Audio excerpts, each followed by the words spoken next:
అండి welcome back to our channel. ఇవాళ special snack, the most easiest snack ఇది. అదే అండి మరమరాల మిక్చర్. ఇది చేయడం కూడా చాలా ఈజీ. ఒకసారి చేసి పెట్టుకుంటే 10 నుంచి 15 రోజుల వరకు అలాగే క్రిస్పీగా ఉంటాయి. ముందుగా దీని ప్రిపరేషన్ కోసం ఒక కడాయి తీసుకొని ఒక 2 టేబుల్ స్పూన్స్ ఆఫ్ ఆయిల్ తీసుకొని అందులో కొద్దిగా పసుపు వేసుకొని మరమరాలను మంచిగా ఫ్రై చేసుకోవాలి. ఎంత బాగా ఫ్రై అవ్వాలంటే చేతితో ఇలా అంటే క్రిస్పీగా రావాలి. ఒక 10 నిమిషాలు లో ఫ్లేమ్ పైన కలుపుతూ ఫ్రై చేసుకోవాలి మరమరాలని.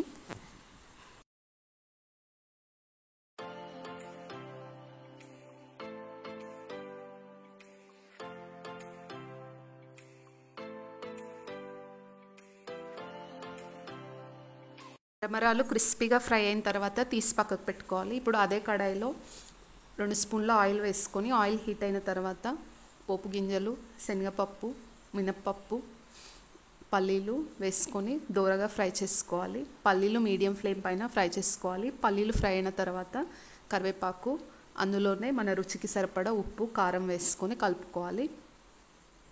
స్టవ్ మీడియం ఫ్లేమ్లో పెట్టుకొని కారం, ఉప్పు కలుపుకోండి.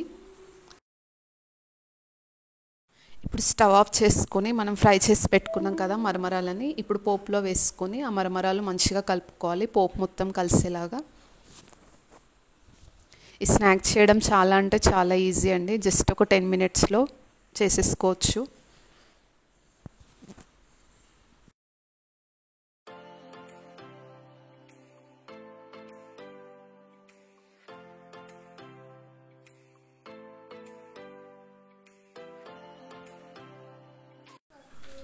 ఇప్పుడు మరమరాలు మంచిగా పోపులో కలుపుకున్న తర్వాత లాస్ట్గా దంచిన వెల్లుల్లి వేసుకోండి. వెల్లుల్లి లాస్ట్కి వేయడం వల్ల టేస్ట్ ఇంకా బాగుంటుంది. నాకు టైం లేనప్పుడు జస్ట్ ఒక 10 మినిట్స్లో ఏదైనా క్విక్గా స్నాక్ చేసుకోవాలి అంటే మేమైతే ఇదే స్నాక్ ప్రిఫర్ చేస్తాము. ఇది చేయడం చాలా ఈజీ, అలాగే టేస్ట్ కూడా అంతే బాగుంటుంది. మరమరాల మిక్చర్ అయితే రెడీ అయిపోయింది. వీటిని పేలాలు, బొరుగులు అని కూడా అంటారు కదా, మీ ఏరియాలో ఏమంటారో కామెంట్ చేయండి. ఇలాంటి మరెన్నో ఈజీ స్నాక్ రెసిపీస్ కోసం మన ఛానల్ని అయితే సబ్స్క్రైబ్ చేసుకోండి. Thanks for watching. Please to like, share and subscribe.